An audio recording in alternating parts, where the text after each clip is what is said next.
Okay, welcome back to the afternoon session. Before introducing the next lecturer, we have an extremely important announcement from the local organizer. Yeah, hi. I've got a ball.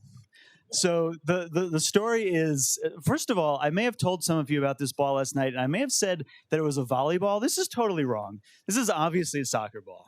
You just have to look carefully to see the actual pattern. But anyway, the story is that at the end of TASI 2023, your predecessors, one of the students came up to me and said, we have this ball. I don't want to take it on the plane. Give it to TASI 2024. So from your predecessors is this ball. So I will give it to you to play out on the fields in good health.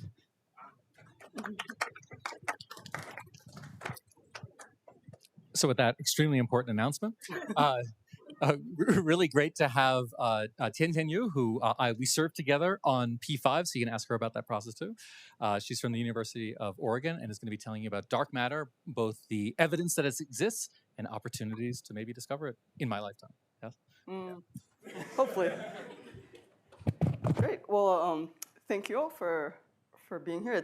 Thank you for inviting me to give these lectures. So I was at TASI in 2011, so that was a while ago, and it was a really great experience. So I am one of those people who Jesse was referencing, who's always like, oh, I remember TASI, have such great memories. And yeah, it was a very formative experience in my physics career, and it had a big influence on me staying in the field. So I hope you all have also a wonderful month together, because you'll make very, very close friends. I'm still friends with the people I went to TASI with. So as Jesse said, my name is Tien. I go by she, her pronouns. I'm at the University of Oregon, and I am a BSM phenomenologist. And I kind of sit on the interface of theory and experiment. So what I mean by that is I'm kind of trained as a phenomenologist, like on the theory side, but I also dabble a little bit in experiment. And in particular, I've been really interested in dark matter, and in particular sub-GeV dark matter. So these are candidates that I'll discuss a little bit in these lectures. And what we'll see is to think about sub-GeV dark matter required some rethinking of how we looked for dark matter. And through that rethinking, my collaborators and I came up with an experiment called Sensei. So this is also one of the images that Jesse had in his ASTE slide. The one next to Abracadabra was Sensei. It's a small silicon CCD experiment at Fermilab and SNOLAB. So these are one of these new opportunities to look for dark matter. So I was tasked with giving you guys an overview of dark matter to talk about the evidence and opportunities. So of course, this is a very large topic, so this is not going to be a complete or exhaustive set of lectures. But my goal here is to provide you with enough of a foundation so that you can start thinking about dark matter and coming up with your own ideas for either on the model building side or on the detection side. These lectures should be quite complementary to what you'll hear in week 4 from Caitlin Schutz and Ken Van Tilburg, who will be talking about the astrophysical probes and the kind of small-scale experiments to look for dark sectors. So hopefully, with these lectures, they can dive straight into the meat of their topics.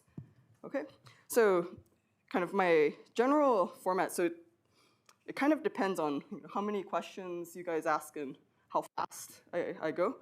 But the plan is to start off with the evidence for dark matter, very briefly, and then to discuss how we can use the evidence that we have, this observational evidence that we have, to start to make statements about the properties of dark matter. So it starts to put restrictions on what dark matter could be. Once we do that, we'll see that we have a very large range of options for dark matter. So then how do we prioritize amongst those options? So I'll talk about kind of systematic ways that one can start to say, maybe this mass range is more motivated than this other mass range. And at the end, I'd like to do kind of an overview of ways that we can start to study dark matter or dark sectors more broadly. And this is a part that's still sort of up in the air, sort of depends on how far I get and also what you guys are interested in. So maybe I'll do a survey towards the third lecture. Okay, so as we heard earlier this morning, dark matter was one of the key science drivers of the P5 report that Jesse and I spent a lot of time, a full year, together sitting in windowless rooms in hotels at various cities around the country. I'm not sure why that was why we had to travel to go sit in windowless rooms. But the science driver that we came up with for dark matter was to illuminate the hidden universe, determine the nature of of dark matter. So what I hope to get across in these lectures is why dark matter is a science driver, why it's important, why it's exciting, and why you should be excited about it. Okay? Okay, so to start off with, it's always good to start with some definitions. So what is dark matter? So what can we say about this dark matter? Well, we can say that it's some non-relativistic fluid, or we can model it as some non-relativistic fluid that's present in the cosmos.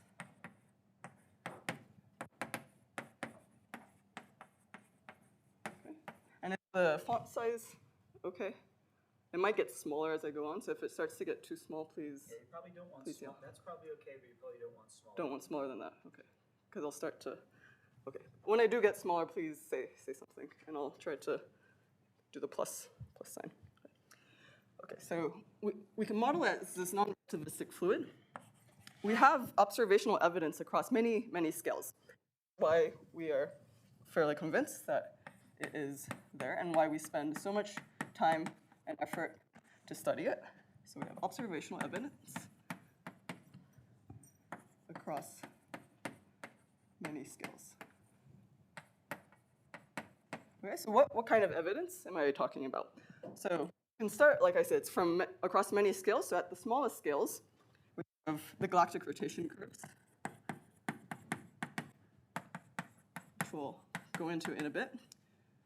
This is maybe the first thing that everybody learns about when we start talking about dark matter, which is that when you look at the rotational velocity of stars in a galaxy, you can make a prediction for how fast those stars are moving just from Newton's second law, right? The centripetal force has to be equal to the gravitational force. You can also measure how much visible matter there is in these halos based on astronomical observations. And what we see is that the velocities don't match with the kind of the Newtonian expectation if all of the mass was in the visible matter. And we see this across many different galaxies. So I saw there's a really nice poster of Vera Rubin out in the hallway. So Vera Rubin and her collaborator Kent Ford looked at, I think, like 20-some galaxies, and they saw the same behavior in all of them. So this was not like a fluke of one oddity. It was something that we saw pretty systematically across many galaxies. So that was cool. That was quite interesting. So they say, oh, okay, there's something kind of massive, something that interacts gravitationally here. We also have evidence in galaxy cluster mergers. So maybe the most famous example of this is the bullet cluster. So probably many of you have seen these images of the bullet cluster, which has like two red blobs and two blue blobs that don't overlap, and some galaxy stars in the background. So the fact that, maybe I should have shown them. Maybe I'll put them in the Google Drive, like these images. So and I might be getting the colors flipped around. The point is that you can look at X-ray emission of this bullet cluster, the cluster merger, galaxy cluster merger. And the X-ray image tells you where kind of the gas and the stars are. So you have two blobs where the two galaxies were. Through gravitational lensing, so through the objects in the background, they get lensed by the mass, the matter potential from these galaxies, and that you can then map out where kind of the center of the matter potential is, and we see that this doesn't line up with where the gas and the stars sit. So this was interesting because it's telling us also that we have some form of matter that is kind of determining the gravitational potential that is not the visible stuff. The other thing that we learned from this that we'll also discuss in a bit is that dark matter cannot be too strongly interacting with each other. If it was, they would have stayed more clumped together. So it would have really helped if I had the image, because then I can point out. So we can get a few properties about dark matter from this. If we go up a little larger in size, we have structure formation. So this is telling us how galaxies and filaments in our universe kind of clump together. And through simulations, you can set a box with some particles in it, and you just let it run through gravity. And then you can also make observations of the large-scale structure. And what we see is that for the simulations to match the observations, you need to put dark matter into the simulation to get the same amount of clumpiness. Okay. And then the last evidence that I'll talk about on the largest scales is the CMB, the cosmic microwave background. So you'll learn a lot about this, I guess, next week through Lloyd Knox's lectures. But the CMB basically is telling us what is the kind of the temperature distribution of the photons from the moment of last scattering.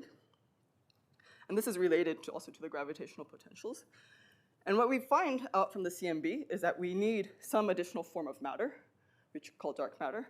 And I would say the CMB is probably the most compelling evidence that dark matter should exist, and that it's some kind of particle we can think about in the particle language.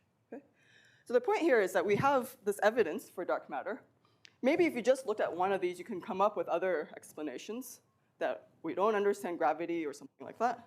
But the fact that we have this evidence across many scales and that particle dark matter can fairly consistently explain all of these provides a really compelling case for wanting to understand more about this dark matter. That is the explanation, and that's why we are interested in studying it. Okay? Any questions so far? Let me push this up.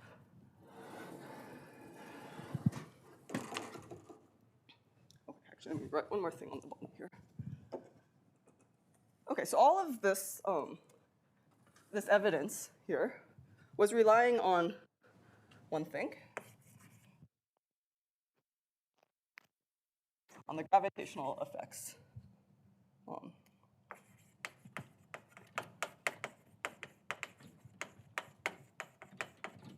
Effects of dark matter. Okay. So if you have gravitational effects, what's the charge that gravity deals with? Mass, right? So if you have gravitational effects, you have something that has mass. Okay, so that tells me anything about mass. And so I can think about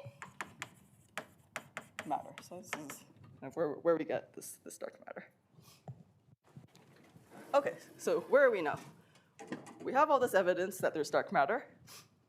We see that it interacts gravitationally, so at some massive stuff.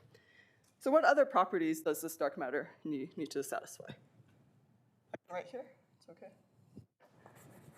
So what other properties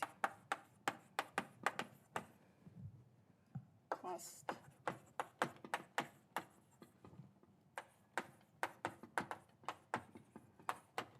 and maybe here sorry, there's a few properties, and I can kind of do this in a few different orders. So anybody want to start off? One, yeah. Has to be cold. Okay, so let me slide down to my cold part. Okay, so has to be cold. What does that mean? Non-relativistic, okay. And what does that mean? Slow. Okay, good. So we're good. Density is dominated by the rest mass. Yeah, so it's primarily the rest mass, not the kinetic energy. So let's kind of get to this conclusion that it must be slow. How do we get there? And in fact, to get there, let's look at the galactic rotation curves and see what we can learn there. With the galactic rotation curves, you start with Newton's second law.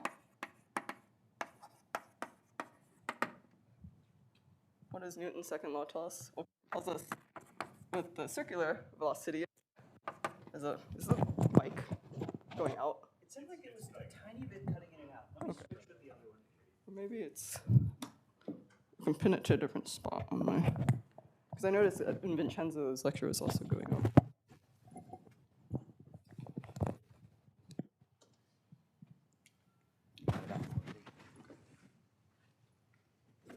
While I'm doing this, you can think about what am I supposed to write on the other side. Let's see if I pin it here, maybe it won't slide as much. Okay, can you guys hear me okay? Okay. What does Newton's second law tell us goes on the right-hand side here? You can work it out. So what is the centripetal force gives us mv squared over r? That's the gravitational force. there's a constant, a capital G, yeah. The mass of the object over r, and then the r's, one of the r's is going to cancel out. Move the v over, and get a square root. Okay. So this is the circular velocity of some test mass in the galaxy. And what does it depend on? It depends on the amount of mass that it's orbiting. Okay, so of course this is a gravitational constant. This is the enclosed mass. And this is the radial distance. Okay, so, actually no, let me leave that down. Let's suppose I'm really far away from the galaxy. So, far away from the galaxy. The enclosed mass, a priori, like the stars and the gas and stuff, is going to be constant. So as soon as I'm outside of the galaxy, the amount of mass enclosed stays the same. So here, m of r equals constant equals the mass of the galaxy. So if the mass is constant, and I plug that in here, we see that Vc is going to be proportional to r to the minus 1/2. Okay, so that's going to look something like that. Okay, if I'm inside the galaxy, this.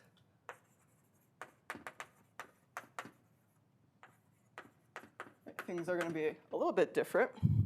So inside of the galaxy, the mass enclosed is not going to be constant. It's going to be depend on where I am inside the galaxy. And this is given by 4 pi. I'm assuming a sphere, because that's what we know how to calculate. And we can calculate other things. It's a spherical galaxy, because, well, let's start with a spherical galaxy. dr prime, rho of r prime. All right, so r squared. R prime squared, rho of r prime. All right, so it's just the mass density of the galaxy times the volume. I'm assuming a sphere because that makes my life much easier. So if I assume that the density, so assume the density is constant, then I get that m of r is going to go like r. Is that right? Should we? No, that's not right. This goes like 1 over r. Goes like 1 over r. Why am I confused? It should go like r to the 4th. Yeah, it goes like r cubed. Skipped a step. Okay, mass goes like something. The point is the velocity is going to go like r. Okay. You guys can check to make sure I'm doing my geometry correctly. Okay.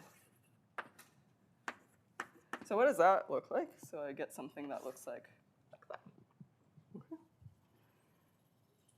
Well, what does the observation tell us? Actually, let me make this much smaller so I can draw over here. Okay, so that tells me that. So if the mass density is constant, then I get something that looks like this. But the observations that we get look something like this. Okay, so where it goes up to a certain point, and then it flattens out. So okay, so we get something that looks a little bit like this. But what kind of behavior do we need to have to get a velocity curve that flattens out at high r? Okay, so there's a couple lessons that we learned here. Okay. One is, okay, the fact that it flattens out instead of dropping tells us one thing. well, what is that? So what do we need for it to go like, for it to drop is that we need it to be outside of the mass. Right? So the fact that it doesn't drop tells us that the mass distribution extends past the visible disk. So that's lesson 1.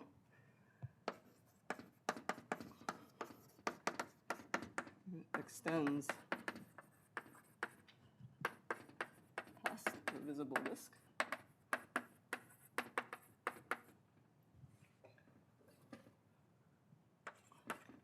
And the second lesson is that, well, we want the V to go like constant.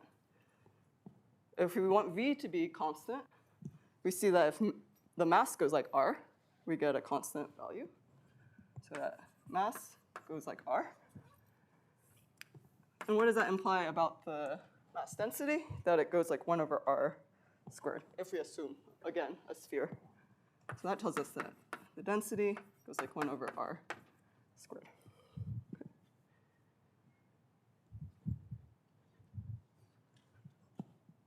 Okay, so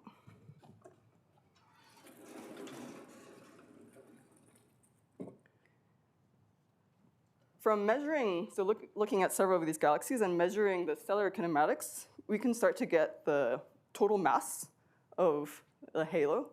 And so specifically, we can think about the mass of the Milky Way halo and the dark matter density. So from stellar kinematics, you can get total of the Milky Way and the dark matter density. So here, what we find is that M halo is about, so everything is going to be tilde level for now. 10 to the 12 M solar. And rho is about 0.4 GeV per centimeter cubed. So how do we think about that? Like, so it's about half a GeV per centimeter cube. What is a centimeter cube? It's like the size of a sugar cube. So if you have, let's say, a GeV, like a GeV scale of dark matter, it's telling you per like kind of sugar cube size, you have half of one, or 2 sugar cubes, you have 1 dark matter. So that's kind of the density we're talking about here. From this, we can start to make statements about the size of our halo. So M halo is given by 4 pi from 0 to R halo of dr r squared rho of R. Yeah, question?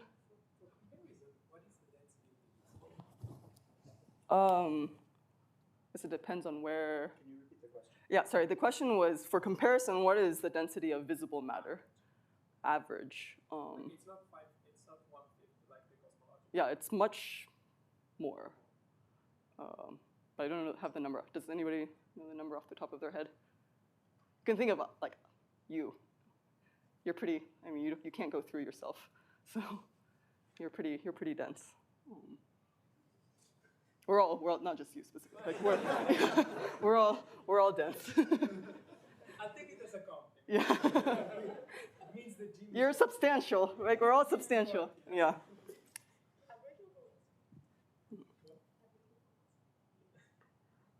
Okay, so from this, we can kind of pull out what the size of the halo is, our halo. This is about 100 kiloparsecs. So the reason why I want to go through this is because then we can use our handy-dandy virial theorem to start to pull out what the average velocity is. So remember, we started this whole story because we wanted to show that dark matter was cold. Okay. So the virial theorem tells us the average velocity, V, goes like G M halo over R halo on the square root. And if you go and plug in our numbers, you get that this is about 200 kilometers per second. So this is not very fast, like, compared to the speed of light. This is 10 to the minus 3, the speed of light. So what we learned from this is that the dark matter is non-relativistic. So this is like an evidence for. We'll also see some other, a little bit more evidence for this. Actually, in the next bullet. Okay, so from this,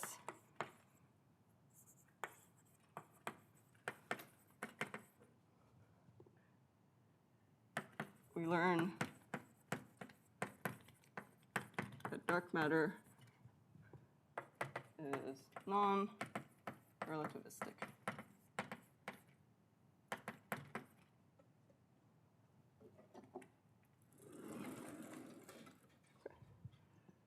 We can also learn this from something known as the matter-power spectrum. And because now we went in a different order, I haven't explained what that is. Okay, so I'll leave that as a foreshadowing. I'll put that as a bullet point here.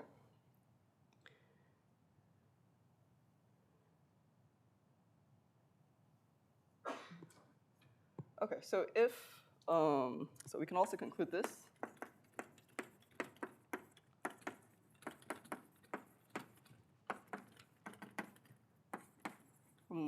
It's known as the matter-power spectrum.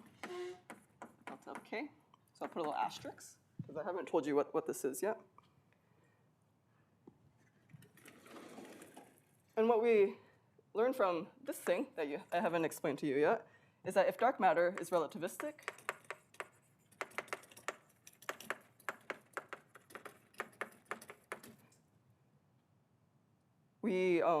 we can wash out structure up to a certain scale. Okay? And so we wash out structure. So we kind of, this quantity that I haven't explained what it is, tells us how clumpy dark matter can be. And so if we have relativistic dark matter, it's not as, you're less clumpy. Right? And so you can compare the predictions that you have from this to what we observe for the matter-power spectrum. And so what we see is we would wash out structure at a specific scale.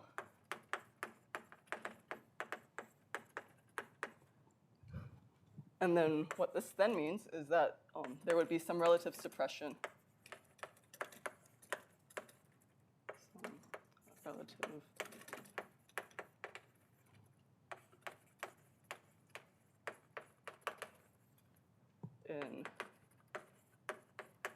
For some modes.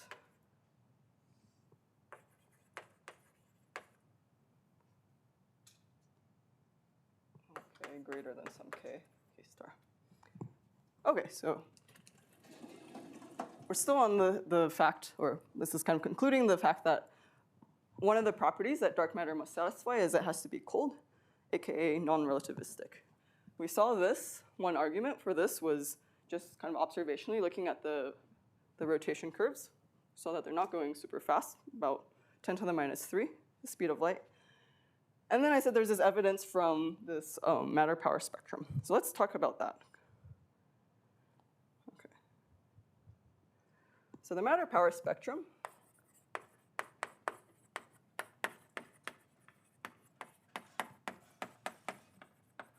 is actually this P of K.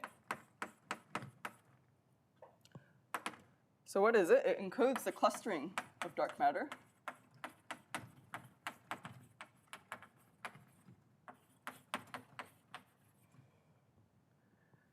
And more specifically, it contains the variance of the density perturbations on some length scale. So it contains the variance and density perturbations on length scale. So this is, the length scale is given by 2 pi over k, where k is the co-moving wave number of object. Okay. What we usually talk about, so rather than talking about P of k, we usually talk about the dimensionless power spectrum.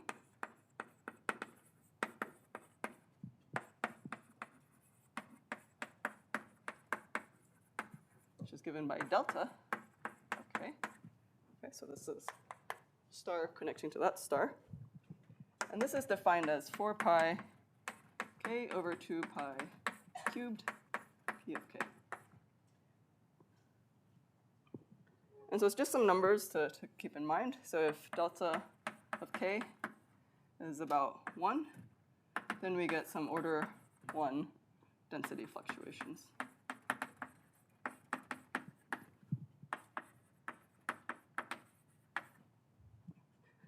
So if you have large density fluctuations, then you can collapse down into halos. So large density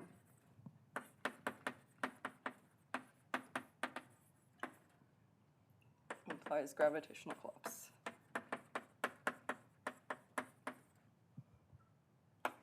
Into halos. One thing we'll note is that these, both p of k and delta squared of k depend on k. And this is a redshift dependent quantity. So let's plot as a function of k.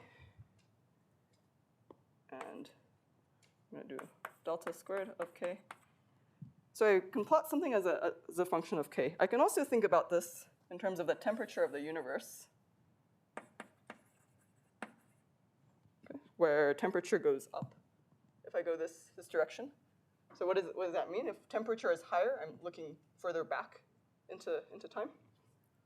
I can also think of this wave number as corresponding to the size of the halos that form through these gravitational collapses. And in that case, the bigger the halo, bigger halos point to the left. Okay, so halo size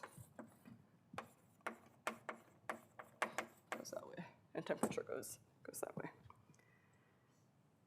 So if I have a cold dark matter, I would get some prediction that looks like that. Okay. If I have warm dark matter or hot dark matter, so one that's not relativistic, then, as I said up here, there would be some relative suppression of this matter power spectrum once I get above a certain mode. So what that would look like then, they have all these nice colors, it's nice, is that it would look similar to this, but then it would drop down at a certain point. Okay.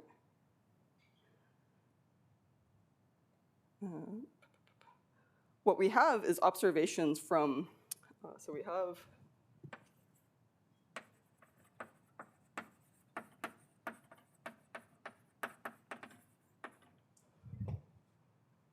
for k of about 10 to the minus 3 to 10 inverse megaparsecs, which corresponds to z's of about less than 3 to 4. Okay, so then this would look like we have some data that looks like this. Okay. And that matches quite well with the CDM. So basically, we then learn that up to this point, up to this size, the dark matter has to be coldish. And so from this, you can set kind of a limit to how hot dark matter can be.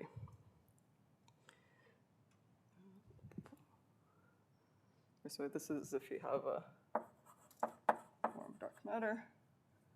So it's cold dark matter.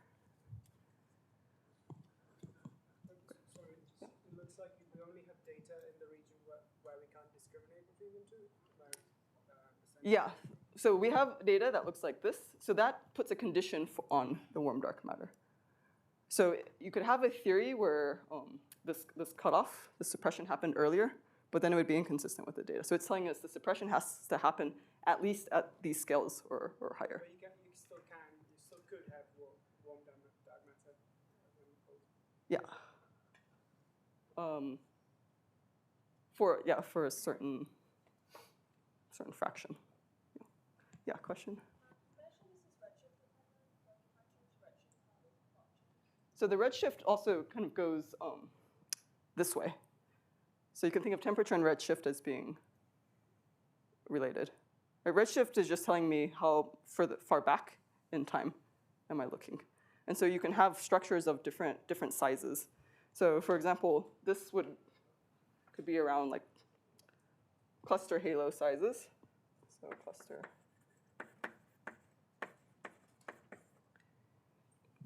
And then we can have like galactic halo sizes. So that's kind of around where the limit, where we are. And I think in the next topic, I'll tell you a little bit about what kind of conclusion we can say about this worm dark matter, and what it's actually from Lyman alpha measurements set the scale here. Does that mean that redshift and k are interchangeable parameters here? So let me explain what k is more in a little bit more detail, and maybe that will help clarify your question. Yeah. Cool. So here we have the dark matter density is constant at like 0.4, but on that board we set it as 1 over r squared. So is density here at a specific place? Yeah, it's our local, kind of locally. How locally?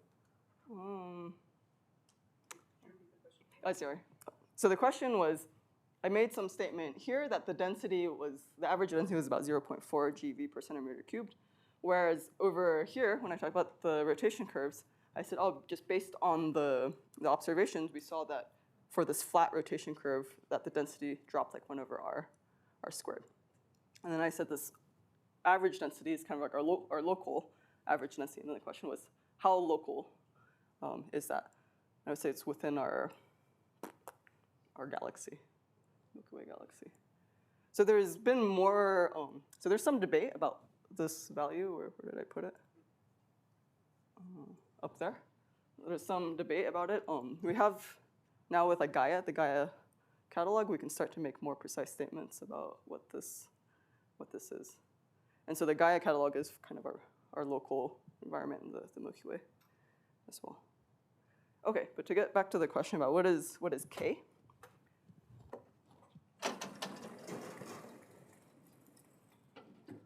So K is related to kind of the size of this halo. So what is the condition for a K mode to start involving?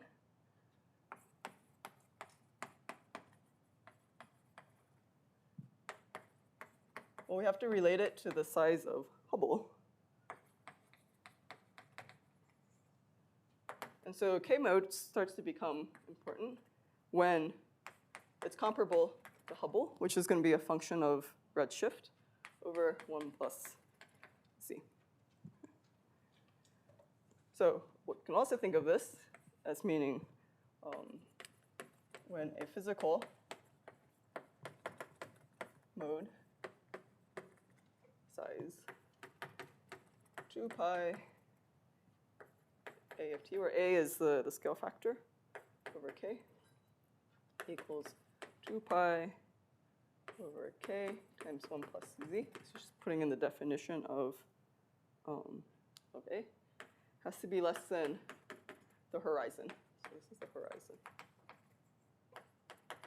So you'll hear this language about modes entering the horizon.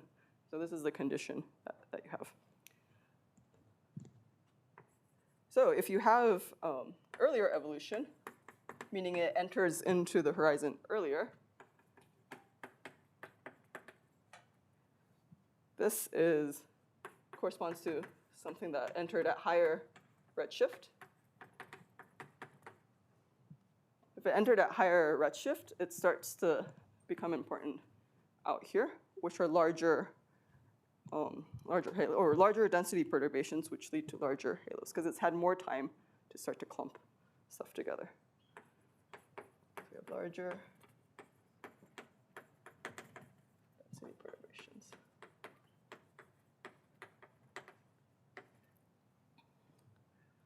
What's also another way to think about this is the larger the k, so larger the mode, corresponds to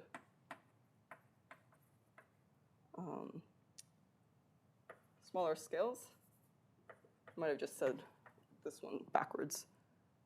Yeah, sorry, the halo size is smaller as I go to larger k. And this tells us about dark matter behavior at earlier times.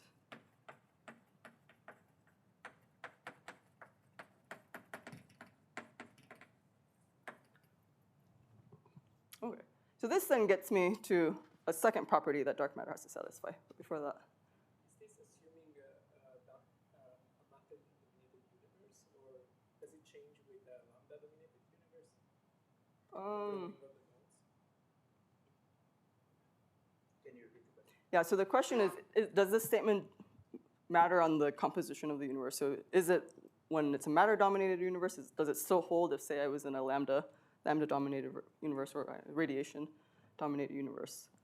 I want to say yes, I mean, because we know we're radiation-dominated earlier, not matter-dominated.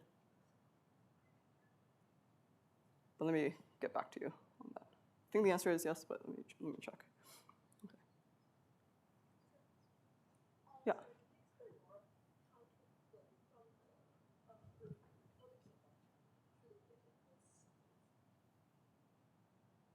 Yeah, so the physical size, so the size is 2 pi over k, but things are stretching out with the scale. So the physical size, you need to put the scale factor in as well.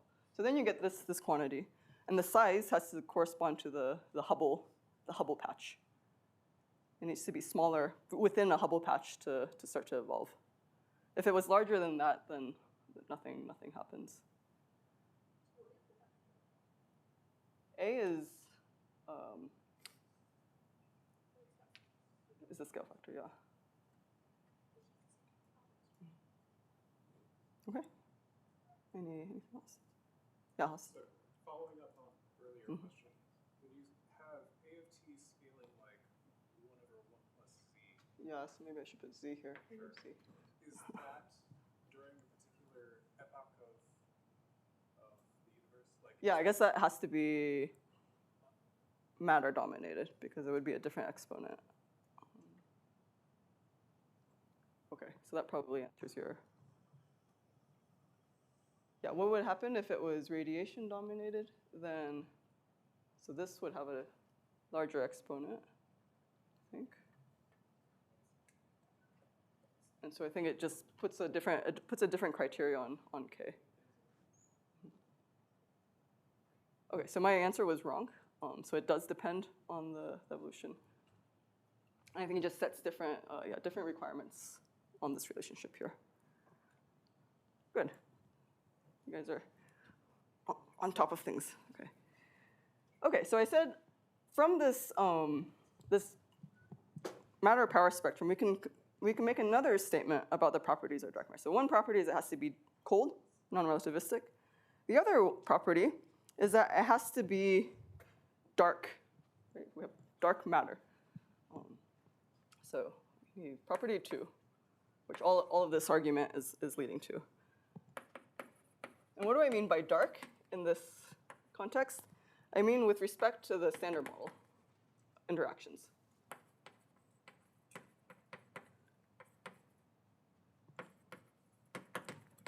Let me take a brief diversion. Okay, so let me underline this. Let me underline that one too.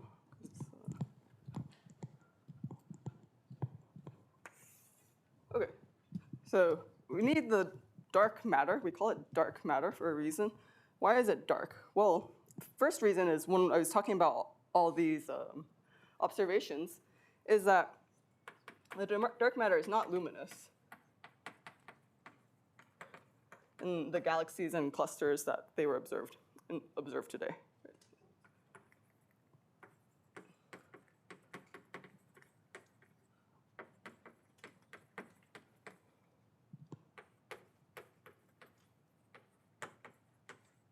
Okay, so that's kind of where we first came up with this dark. The second reason why we can call it dark is from this matter power spectrum. Basically, these observations are telling us that the dark matter has to have minimal interactions with the standard model. Okay. So the matter and the matter power spectrum and the CMB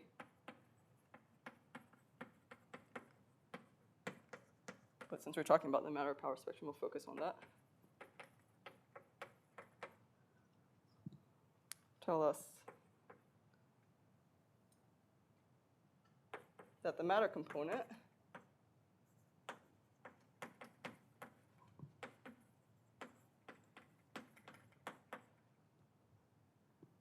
can only have gravitational interactions. Can only have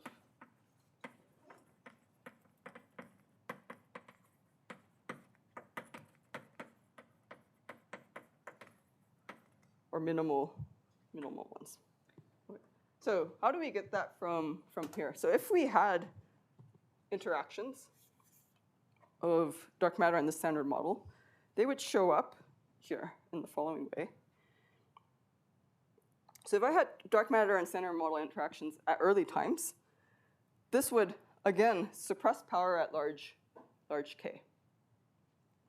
So if I had some interacting dark matter, let's see if I can draw this, you would get something that looked, it has to match the data, where we have data. But then it could do something like that. Okay? It'll have a different behavior as I get to higher K. So this is interacting.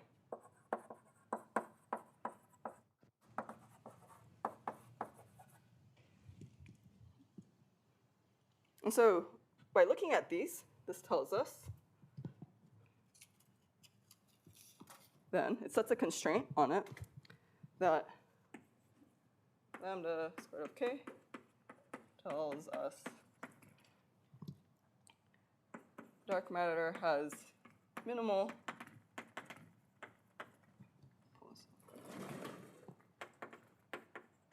interactions with standard model after a z of about 10 to the 7. Okay, yeah. So does this power spectrum constrain just standard model interactions or also self-interactions? Also self-interactions, yeah. I believe, yeah. Yeah, should also constrain self-interactions. So like if I had like fuzzy dark matter where it could have some kind of self-interaction, then you would get something that looks similar to this. So this is also exciting because it tells us that if we could get more data and push out, we either start to see this deviation from CDM, or we don't, and you set stronger and stronger constraints for these properties of dark matter. Okay, question in the back.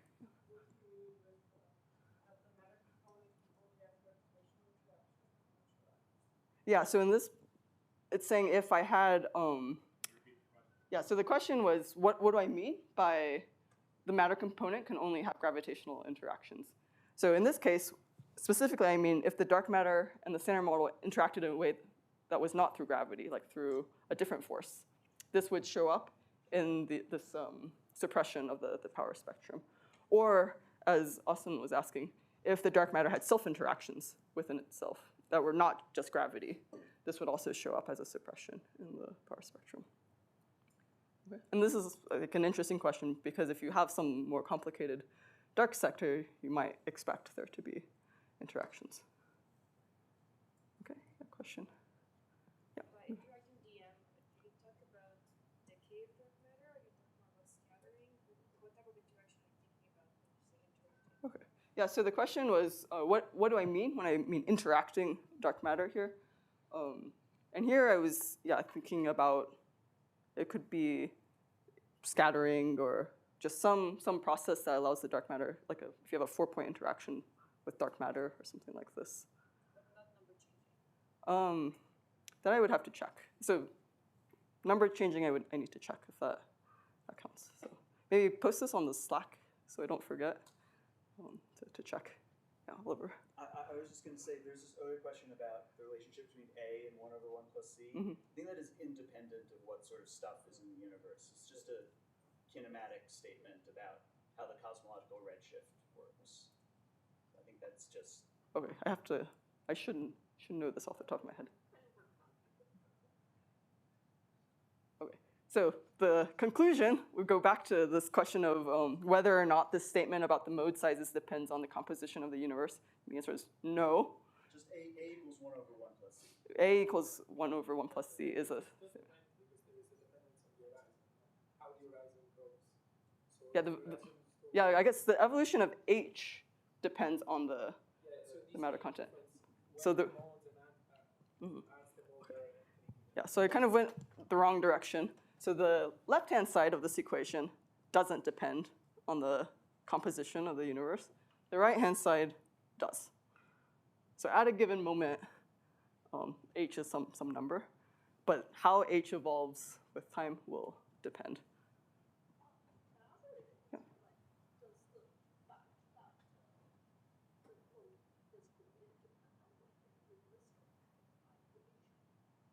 So the question is, does the fact that the mode grows, does that depend on the composition of the universe? I think the answer is that is no.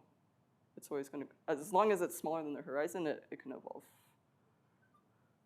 I'm going to go here, and then I'll go over there. Yeah. So I have a question about the data. It matches with both cold dark matter and interacting dark matter, right? Yeah, so the question is, this data, at least the way that I've drawn it, matches with all of these options. And what this is telling you is that you could have interacting dark matter, but it would have to have started interacting much, or have to stop interacting with the standard model much earlier than this time, which corresponds to the z of 10 to the 7. If we had more data, and we saw that it matched the CDM, it would push that value of z higher. If we had more data and we saw that it started to drop, then you can say, oh, okay, now we can start to see where the dark matter and the standard model could have interactions. Same with the warm dark matter. So this warm dark matter line sets a limit to the size, the mass of the dark matter, which I may or may not get to today, depending on how fast I go. Actually, how am I on time? Yeah, you had a question?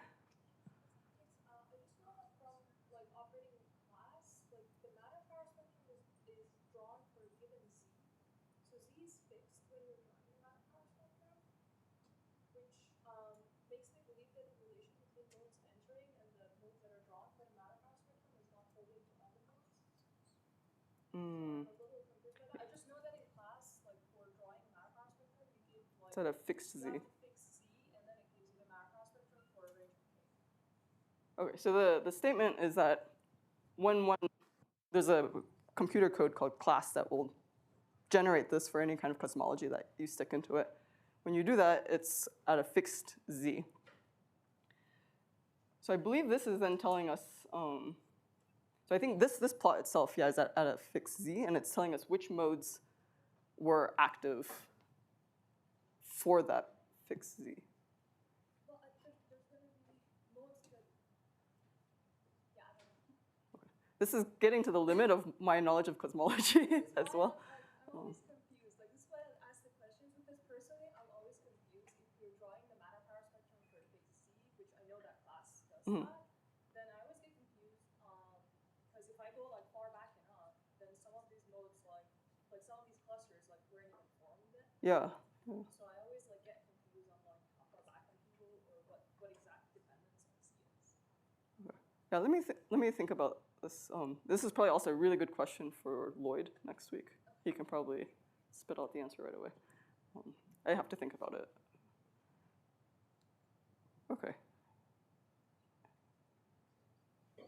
Any more? So we've gotten through two of the properties that dark matter has to satisfy. I think I have 4 more to go. I think the rest don't take as long to talk about. Okay, so let's get to number 3. So number 3 is actually related to a question that just came up. A third property that the dark matter has to satisfy is that it's collisionless within the dark sector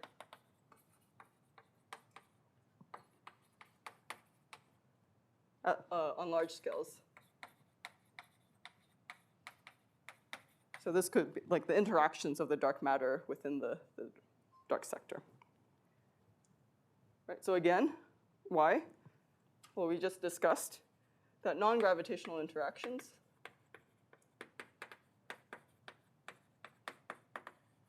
underline this too.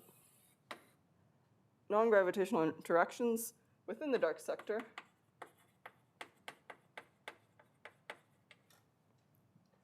would lead to modifications. Would lead to modifications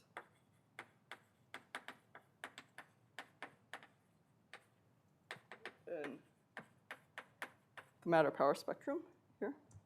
And we also have the observational constraints that I discussed earlier. So we have observational constraints on galaxy cluster mergers. So observational constraints.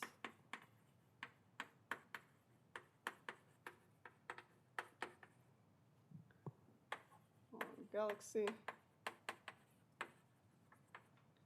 and cluster scales. For example, our favorite bullet cluster.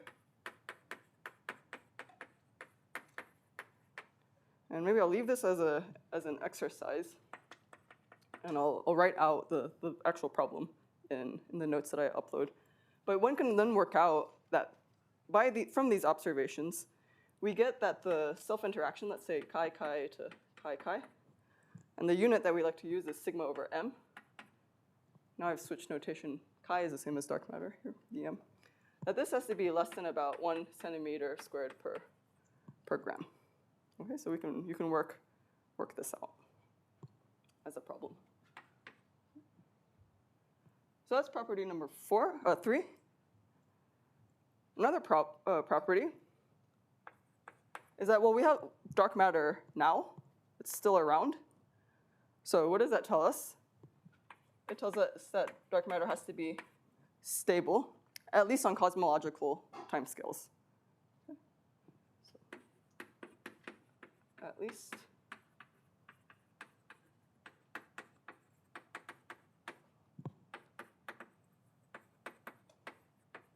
Right, so time of the universe is about, with a big tilde, 4 times 10 to the 17 seconds. So that gives us that the lifetime of dark matter,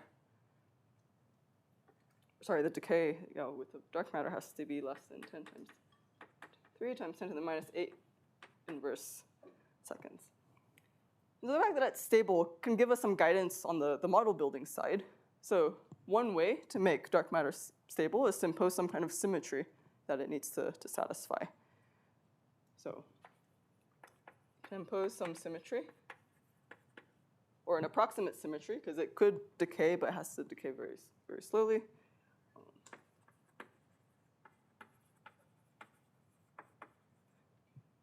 To prevent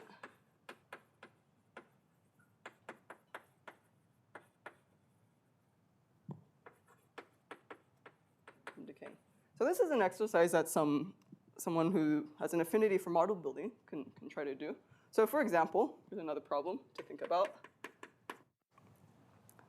Suppose I have some scalar dark matter, chi.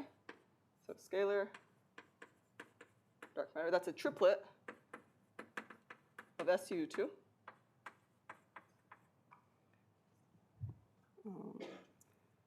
And it satisfies, it has a Z2 symmetry, which takes the dark matter to minus the dark matter, and the standard model to the standard model without a minus sign.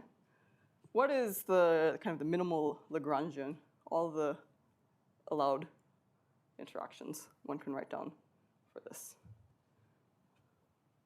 Okay, so again, I'll write this out in more cohesive detail in what I upload. Okay. So you can start to use these properties to also guide your model building, your theory construction.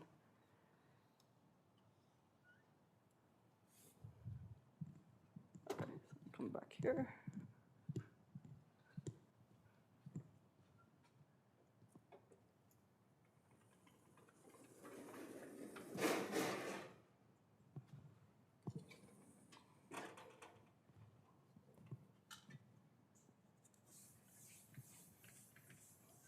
I have two more properties. We'll wrap up. Okay, so that one was what, number 4? Just to make sure you're oriented, you have 15 minutes. Okay, maybe I can get a little further than I thought then. Okay, a 5th property. So these are not ordered in any particular way. Like I said, I let you guys pick where I started, and that kind of threw off my lecture a little bit, but that made things more fun for me. So we can also deduce some fairly model-independent properties of dark matter based on the fact that they form halos. Okay? So dark matter forms halos. This is an observational fact. So from this, we can deduce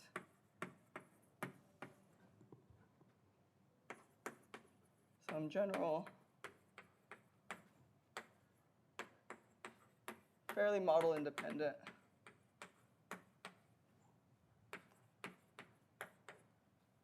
properties.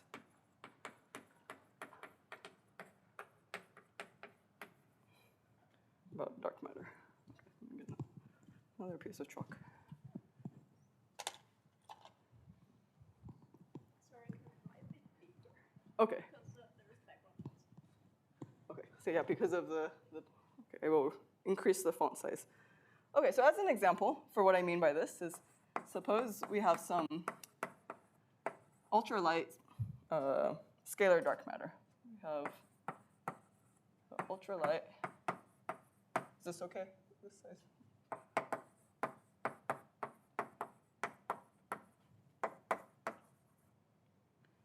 Okay. What can we start to say? Well, the first thing I want to point out is if it's a scalar, what types of statistics does it follow? Yeah, we have Bose statistics. So it follows the Bose statistics.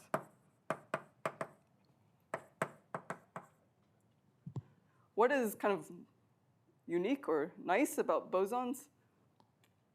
Yeah, they can condense. So you can put a lot of bosons in one spot. Did you have a question? Yeah.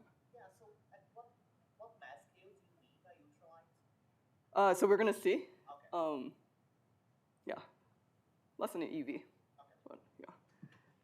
Okay, so because of Bose statistics, we know that we can pack a lot of these guys together. Right? That's a kind of unique feature of bosons versus fermions. So the occupation number can be high.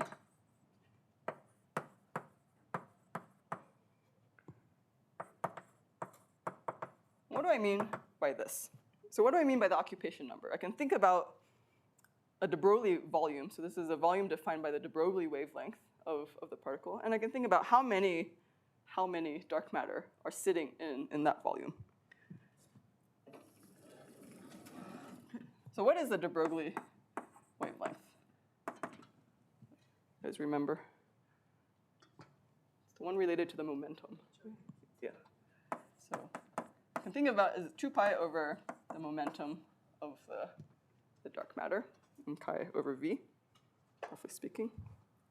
And if you go and plug in some numbers and put 10 to the minus 3 for v, which we saw was roughly the velocity of a dark matter in the halo, you get that this is about 0.4 kiloparsecs times 10 to the minus 22 eV over m chi. Okay. So then I want to calculate what is the occupation number here. So how many particles do I have sitting here? Well, the volume is, let's say, lambda dV cubed. Just think of a cube.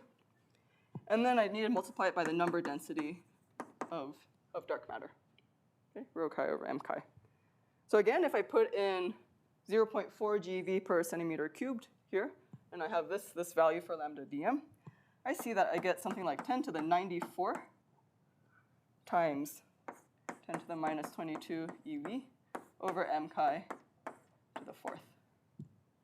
Okay, so if I have a 10 to the minus 22 eV dark matter, which is very light, it's ultralight, I would have 10 to the 94 of them in a de Broglie volume. This is a really big number. So what do we get from that?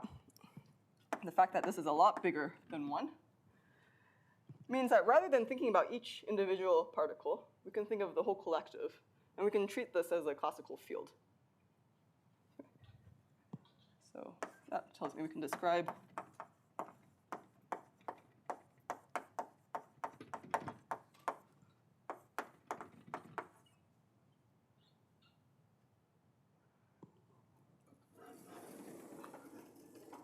okay.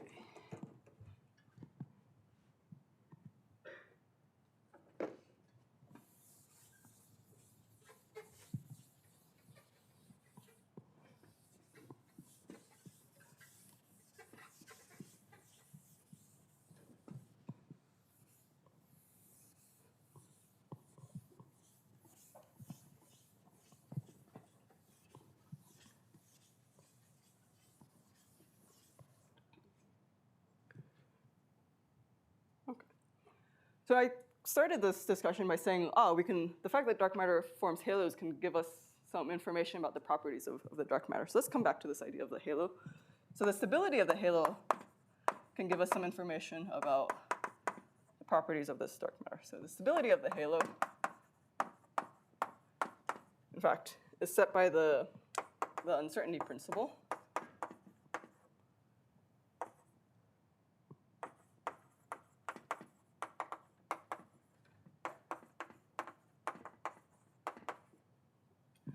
Which is delta x, delta p, about 1 in units where h bar is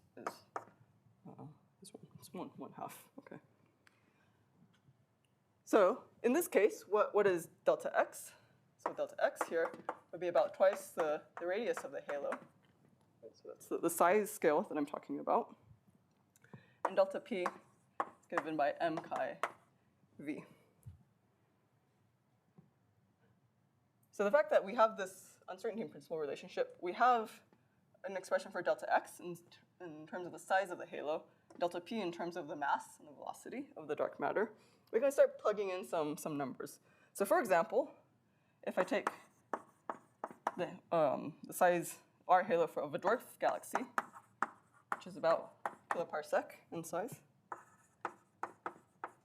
we get that the minimum mass of the dark matter is 10 to the minus 22 eV. Okay.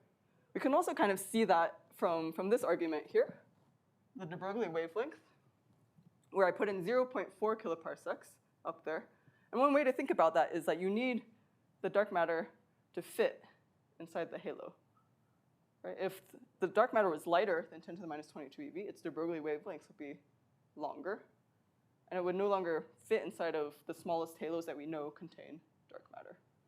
Okay? And so this is usually, people talk about this being kind of the lower limit of the dark matter. This has been pushed up from other observations to about 10 to the minus 19, in fact. But roughly, this is the scale, the lightest scale that the dark matter can be. If it's a bosonic particle. Okay, so all of this was based on Bose statistics, that we could pack these guys tight. So what about for fermions? Yeah, question. Maybe it's my bad memory, so that's StatMech. So the classical limit for usually is taken for a low occupancy number. So you can ignore like Fermi repulsion or Bose compensation. So in this case, it's a different classical limit? Yeah, so here what I mean is like the dark matter, I can model it as a field. So phi, let's see, phi goes like phi naught cosine of omega t. It's more or less. And so rather than, like that's the way of writing down some oscillating guy. But it still has these still relying on these quantum properties of it. Yeah, question? Does the situation like for fuzzy dark matter, is that different? Because it's like I just sort of remember scales from like axion dark matter plots that go up below -22. Yeah, so the question was, is the story changed for fuzzy dark matter? And then for fuzzy dark matter, the limits actually are around 10 to the minus 20. I think it can go slightly below, but not much more. And I think there is a pretty hard cut at 10 to, and that's why fuzzy dark matter now is kind of in tension with observation. So the idea of fuzzy dark matter, when they first proposed it, I don't remember how long ago, like in the 90s maybe. It could go a little bit lower than this, and since then, like from Lyman alpha measurements and stuff, that has made fuzzy dark matter kind of more and more constrained. Okay. Okay, so all of this was for a scalar dark matter, or bosonic dark matter. And we saw that there was a lower limit to the mass, 10 to the minus 22 eV, roughly. What about for fermions? What can we say about fermions? So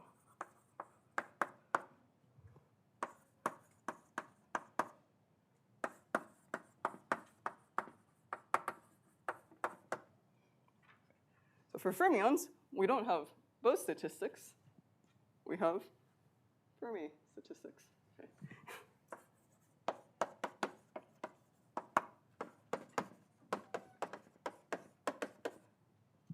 And what is different then about Bose statistics and Fermi statistics?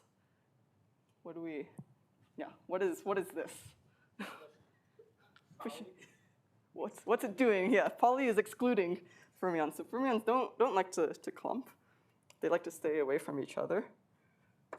So fermions satisfy the Pauli exclusion principle.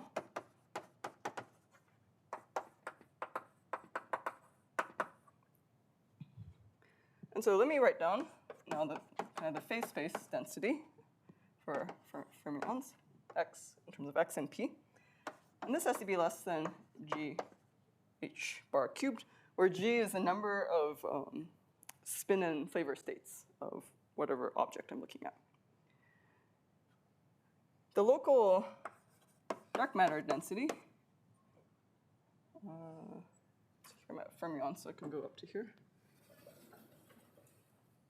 Okay. So the local dark matter density, number density, is given by n of x. And that is obtained from this quantity as dqp over 2 pi cubed times f x of p. And this has to be less than or equal to g over 8 pi cubed, 4 pi over 3, maximum momentum cubed.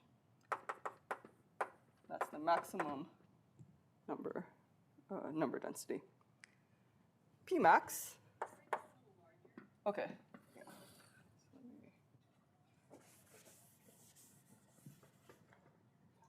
So this is g over 8 pi cubed.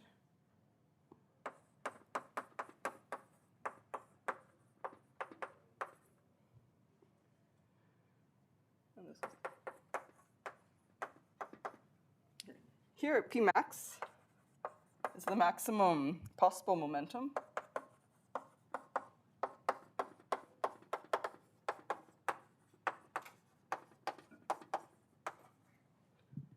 has to be less than or equal to m pi the escape. Right? The largest momentum the dark matter can have, and the fact that it's in a halo is given by its mass and the escape velocity of the halo.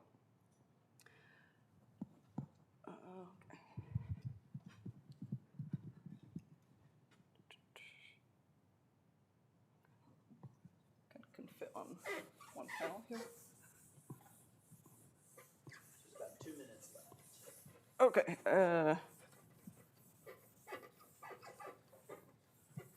I might need 3 minutes.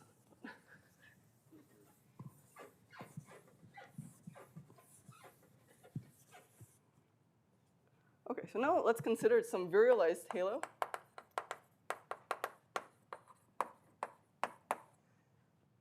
Which tells us what the escape velocity can be. Is this size okay? A little bit bigger? A bit bigger, okay. This is given by 2g m here over r here on the square root. The average density of the halo and average given by 3 m vir over 4 pi r vir cubed m chi. And we need to require that the average number density, the halo, has to be less than the maximum. So that tells us that 3 m vir over 4 pi r vir cubed and x must be less than or equal to g over 8 pi cubed times 2g m vir over r vir to the 3 halves. So you can then work backwards and solve for m. You'll get m has to be greater than or equal to some quantity that depends on the virial mass and the virial radius of the galaxy. So for the Milky Way, m vir is about 10 to the 12 solar masses. R vir is about 0.3 megaparsecs, which gives us that dark matter mass has to be greater than or equal to about 5 eV. Okay, so that's a lower limit for fermionic dark matter. We can do better than this. And if we look at, there's a galaxy called Fornax. It's a dwarf galaxy. I won't put down the parameters of it. But from this one, you can get that the dark matter has to be greater than or equal to 70 eV. Okay? So I wanted to draw one more thing to kind of conclude this thing. I had something about the upper bound. I will make that a problem for you guys to work out. So from all of this discussion, then we can start to see what the landscape for dark matter looks like in the following figure.